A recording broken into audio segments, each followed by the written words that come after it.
यहाँ से सेशन शुरू हुआ था बॉलीवुड से, एक अनरियलिस्टिक एक्सपेक्टेशन माइंड में बन जाती है।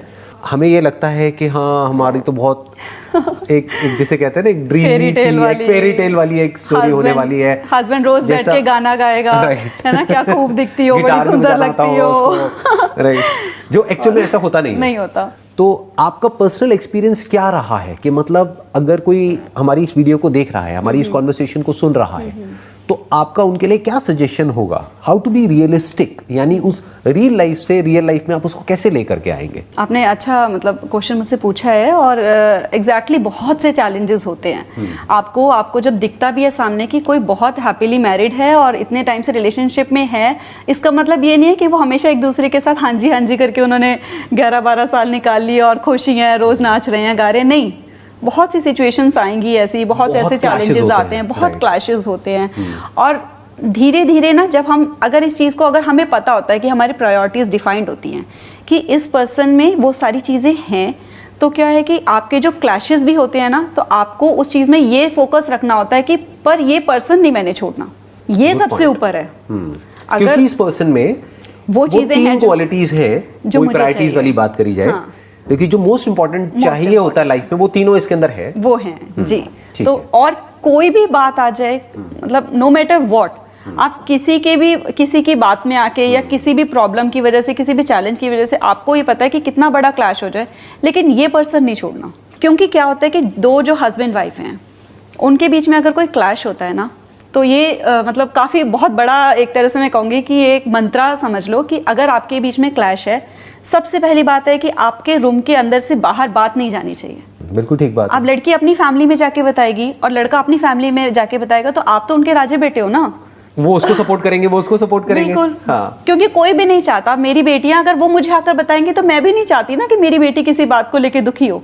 वो अपनी जगह पे सही है। So what you are saying is कि जो भी आपके डिफरेंसेस हैं, वो खुद अपने बीच में ही रखो, खुद सॉल्व करो, बजाय बीच में किसी भी थर्ड पर्सन को इन्वॉल्व करने के। बिल्कुल, क्योंकि उसमें गड़बड़ी होगी। और इनफैक्ट मैंने ये ऑब्जर्व किया है, correct me if I am wrong, आपने भी ये गलती कभी ना कभी करी होगी लाइफ में कि कोई थर्ड पर्सन बीच में आया, तो होता क्या है कि वो बुरा बन जाता है या बुरा बन जाती है, और वो दोनों एक हो जाते हैं, कपल एक हो जाता है बाद में, और खुद को ये लगता है जिंदगी भर के लिए उसके लिए हमारे मन में कहीं ना कहीं डिफरेंसेस आ जाते हैं। राइट, ऐसा ही होता है ना। हाँ, तभी कई लोग ना, कहावत बड़े लोग ये कहते भी है कि हस्बैंड वाइफ के झगड़े के बीच में जो पड़ेगा ना, वो खुद ही बाद में पागल कहलाता है, क्योंकि वो तो एक हो जाते हैं। राइट, फिर वो दोनों मिलके बुराई करते हैं, हाँ वो कुछ ज्यादा बोल गया, उसको ऐसा नहीं बोलना चाहिए था। क्योंकि अंदर फिर, क्योंकि अगर आप किसी से प्यार करते हो ना, तो आपका जब मेन मोटिव होता है किसी को बीच में लाने का, वो ये होता है, जब हमारी ईगोज बड़ी हो जाती हैं, तो हम दूसरे को इसलिए लेकर आते हैं कि वो ये प्रूव कर दे कि मैं सही था और ये गलत था और इसको चुप करवा दो। एग्जैक्टली, वो होता नहीं है। हर एक ने अपना अपना स्टैंड ले लिया होता है, अपना ले लिया होता है ना। तो आप जितना ज्यादा कोई और आपका स्टैंड लेगा, वो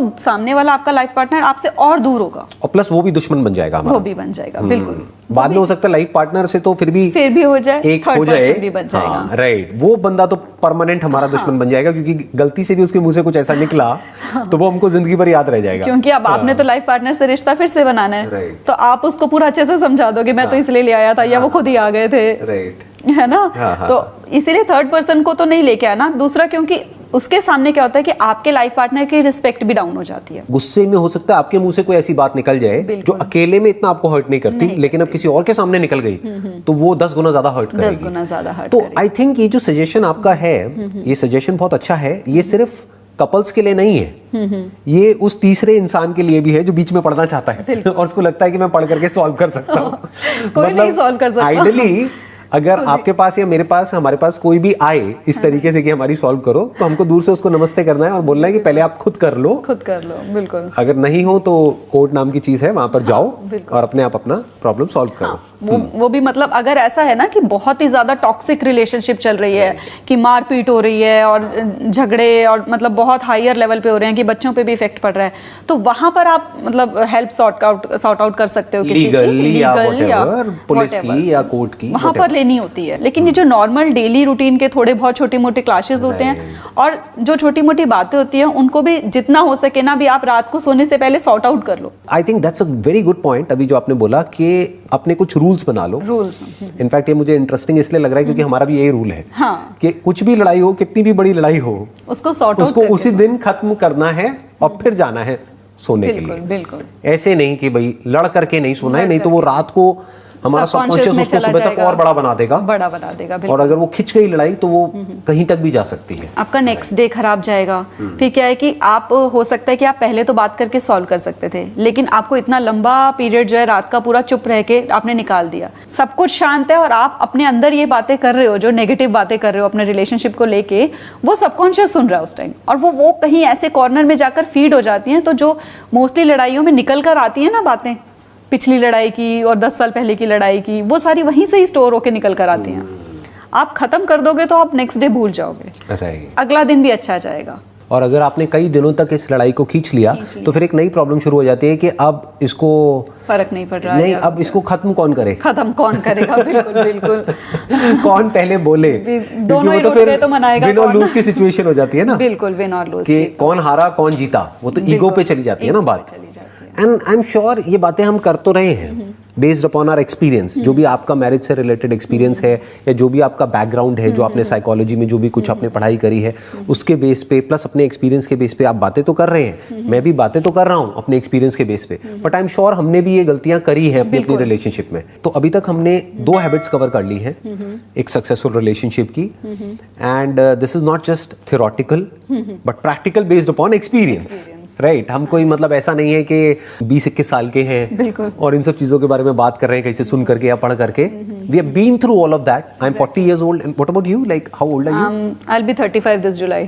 आई होप मैंने आपको ऑफेंड तो नहीं किया आपकी age no not at all. I just मतलब मुझे बहुत अच्छा लगता है अपनी एज बताकर, and most of the time मैं भूल जाती हूँ, मैं 1 year प्लस करके ही बता देती हूँ लोगों को, मतलब तो मुझे ऐसा कुछ नहीं लगता, because I want to set an example कि आपकी एज, आप एज होने के साथ साथ भी आप यंग रह सकते हो थ्रू योर माइंडसेट, है ना। तो प्लस एज के साथ एक्सपीरियंस भी आता है, एक्सपीरियंस आता है, मतलब कई चीजें ना आपको पता लग जाती हैं। सामने वाला किसी प्रॉब्लम में, आपको पता है कि ये कोई प्रॉब्लम ही नहीं है, है ना। तो बहुत life been through all of those phases and things. Actual life क्या है, और तो मतलब लाइफ का जो गोल्डन पीरियड चलता रहता है ना, लाइफ का गोल्डन पीरियड हो जाता है, आप बड़े होते चले जाते हो तो आपको पता लगता है कि पूरी लाइफ जो है वो गोल्डन पीरियड बन रही है, कि लाइफ एक्चुअल में बेटर होती है टाइम के साथ साथ, अगर हम टाइम के साथ साथ अपनी अंडरस्टैंडिंग को बढ़ाएं और मैच्योर होते चले जाएं। बिल्कुल। जैसे कुछ लोग ये सोचते हैं ना कि भाई स्कूल टाइम बेस्ट था, कॉलेज टाइम बेस्ट था, वही गोल्डन पीरियड था। मेरे को नहीं लगता ऐसा, आपको लगता है? मुझे बिल्कुल भी नहीं लगता है ऐसा, मैं नहीं जाना चाहती स्कूल टाइम में वापस।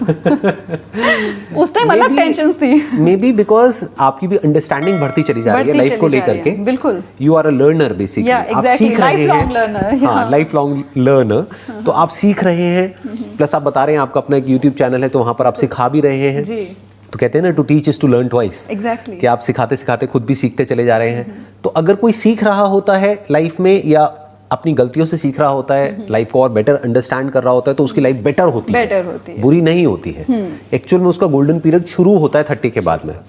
जैसे कुछ लोगों को लगता है कि उसके बाद तो लाइफ खत्म हो जाती है, ऐसा कुछ नहीं है, ऐसा कुछ नहीं है। लाइफ बेटर होती है। बच्चों को डराते हैं बस कि बेटा यही जिंदगी है, जी लो, उसके बाद तो ऐसा ही है। वो उनके लिए जो ग्रो नहीं कर रहे हैं या वो मतलब दूसरों को बदल रहे हैं बस, या फिर कहीं पे अटके हुए हैं, बेसिकली स्टैग्नेंट है अपनी थिंकिंग के लेवल पे, अपनी अंडरस्टैंडिंग के लेवल पे, या रिजिड हैं बहुत ज्यादा, अपने अपने पॉइंट ऑफ व्यू को पकड़ के बैठे हुए हैं, या बहुत ज्यादा ईगोइस्टिक हैं। उन लोगों के लिए लाइफ एक्चुअल में बुरी होती है, क्योंकि बचपन में बाय डिफॉल्ट बच्चों के अंदर ईगो नहीं होती है, बट अगर कोई मैच्योरिटी से अपनी ईगो को डिसॉल्व करता चला जा रहा है, बिल्कुल, तो आई होप कि उसकी लाइफ बेटर होती चली जाती है। एंड इसी के साथ में एक और चीज जुड़ी हुई है, फिर उसके बाद हम तीसरी हैबिट पर आते हैं कि क्या सपोर्ट की जगह या एक्सेप्ट करने की जगह हम एक और बेटर वर्ड यूज कर सकते हैं, to be curious, in the sense accept करने में कहीं ना कहीं ऐसा आ रहा है कि सामने वाले के अंदर कुछ नेगेटिव है जिसको हम एक्सेप्ट कर रहे हैं या हमें करना पड़ रहा है। जैसे इंडिया में एक वर्ड बहुत चलता है एडजस्ट, कि एडजस्ट करो। मुझे पर्सनली ये वर्ड पसंद नहीं है, नहीं होता। मेरा जो फंडा है वो बड़ा सिंपल है कि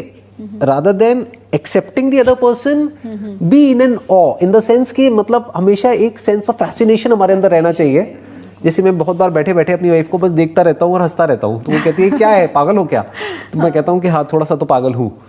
जेन्युइन एक मेरे दिल से उसके लिए एक एप्रिसिएशन निकल रहा होता है। बहुत अच्छी बात है। This is my take, what's your take on this? मतलब do you agree with this? बिल्कुल बिल्कुल। जैसे सामने वाले को बजाय एक्सेप्ट करने के या उसको क्रिटिसाइज करने के या क्रिटिकली उसको देखने के या क्रिटिकली उसको बोलने के, उसको जेन्युइनली अप्रिशिएट करो अपने पूरे दिल से, उनके डिफरेंसेस को अप्रिशिएट करो क्योंकि वही लाइफ को अच्छा बना रहा है। हाँ, इससे लाइफ में एक हैप्पीनेस क्वोशिएंट इंक्रीज रहता है ना। आपने बोला कि मैं खुश होता हूँ देखकर ना कि कैसे कर रही है, और फिर वो भी हंसती है आगे से, है ना। ऐसे हस्बैंड मेरे, जैसे कई बार मैं कॉन्टिन्यूअसली बोलती चली जाती हूँ, तो फिर कई बार मेरे हस्बैंड भी हंसते हैं आगे से कि तूने ना कोई कॉमा भी नहीं लगाया, कोई फुल स्टॉप भी नहीं लगाया, और तू कहाँ से कहाँ कौन सी बात, इधर कोई बात इधर की थी, कोई इधर की शुरू हो गई, तो वो हंसते हैं। तो मुझे भी मतलब ये फील नहीं होता कि हाँ मेरा मजाक उड़ा दिया। तो मतलब मुझे ये लगा कि उनको, उनका डिफरेंट है अगर इस चीज के लिए कि पर्सपेक्टिव कि कम बोलना चाहिए, तो इस चीज को लेके वो मुझे नहीं टोक रहे हैं कि तू कम बोल, कि वो खुश हो रहे हैं, करने की कोशिश नहीं कर रहे हैं, वो खुश हो रहे हैं, बल्कि उसको लेकर के वो खुश हो रहे हैं कि मेरे से अलग है।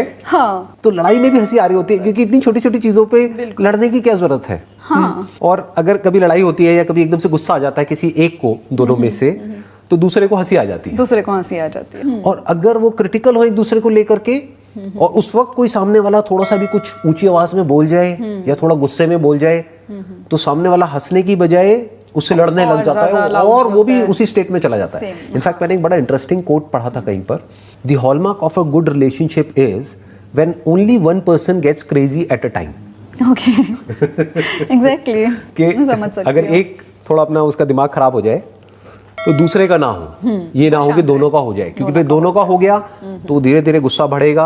अगर किसी रिलेशनशिप को, अच्छी से अच्छी रिलेशनशिप को भी खराब करना हो, तो वो गुस्सा है, तो उसका अगर एक वर्ड हम चूज करें तो दैट इज एंगर। क्योंकि गुस्से में क्या हो जाता है किसी को पता ही नहीं लगता है, बिल्कुल नहीं पता एक से दूसरा, दूसरे से फिर वो कहीं का कहीं चली जाती है, क्या बोल रहा है उसको समझ नहीं आता, बोल दे, क्या क्या कर दे, कुछ नहीं पता लगता है। क्योंकि एक ही चीज होती है ना माइंड में जब गुस्सा आ जाता है कि किसी भी तरीके से सामने वाले से जीतना है, विन लूज, कोई भी हारना नहीं चाहता, कोई भी हारना नहीं चाहता है। And the more a person feels defeated, वो उतना ही ज्यादा रेजिस्ट करेगा, उतना ही ज्यादा डिफेंड करेगा अपने आप को, उतना ही ज्यादा एग्रेशन के साथ सामने वाले पे अटैक करेगा, फिर उसको डिफेंड करना पड़ेगा।